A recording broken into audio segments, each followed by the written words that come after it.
Greetings, dear ones. I'm Cryon of Magnetic Service. Welcome to the beginning of the mystery schools. There is so much ancient energy here. And there are other things hiding here that are the bias of humanity. I'm going to tell you a story, and it's going to lead me to say controversial things, things that are not necessarily accepted at all. And you will be the judge on whether these things are so or not. For many years, I have been telling you of the upcoming weather change. 22 years ago, in the first book, I channeled the information that there would become a time when it would rain where it never rained before, and where it never rained, it would rain. This is the prophecy I've given you of what science is starting to see. We have called this the water cycle. Others have called it climate change, and some have even called it global warming, although that is not the case. It simply is climate shift. Gaia, the earth, the mother, breathes in a certain way. And this breath is the weather change.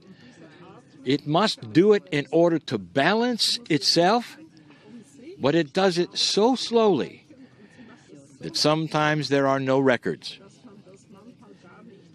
As little as 400 years ago, there was a shift, and you can see it in the records.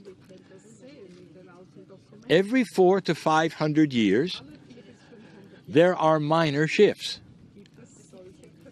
Every approximately 17 to 800 years, there are major shifts. The issue is humanity doesn't always record them. Or does it? I'm going to tell you something. It's very controversial. I want to ask you a question. If you go back 5,000 years, what do you think was here? And I want you, for just a moment, attendees here, to open your eyes and look around.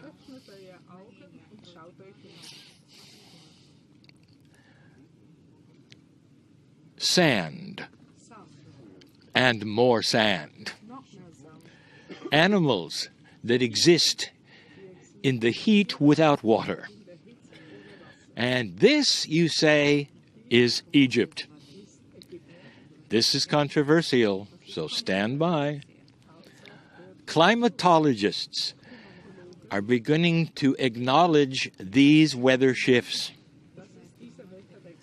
And they are looking at things, even here, and saying, what was it like through the 3,000 years of Egypt?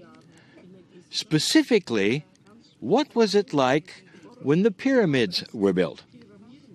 And the reason I wanted you to look around, I want you to fantasize for a moment.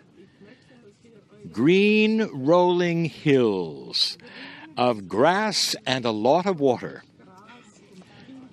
I want you to envision, when you see the Sphinx up close, a very colorful Sphinx surrounded by a moat of water and grass. Dear ones, is this possible? That during the times that we speak of, that the weather could have shifted this much? Controversial. It's also very controversial with those who study here And yet, everything you see hints that maybe something was different. When you look at the pillars, they stand for trees. What is on the top of so many pillars? Flowers, branches. It seems to be everywhere. Let me ask you this. Did any of the gods carry anything at all which would indicate farming? And do you farm in the sand?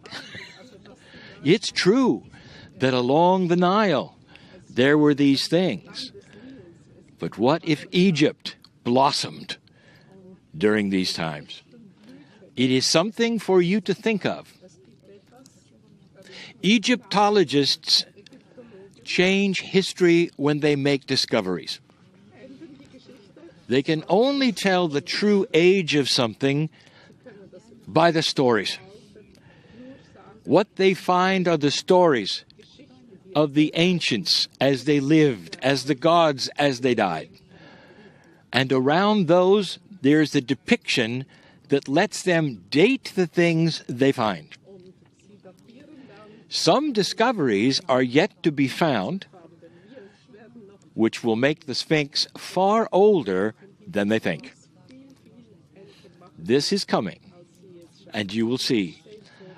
It just enhances this civilization and the beauty of it. And I'll say this in closing.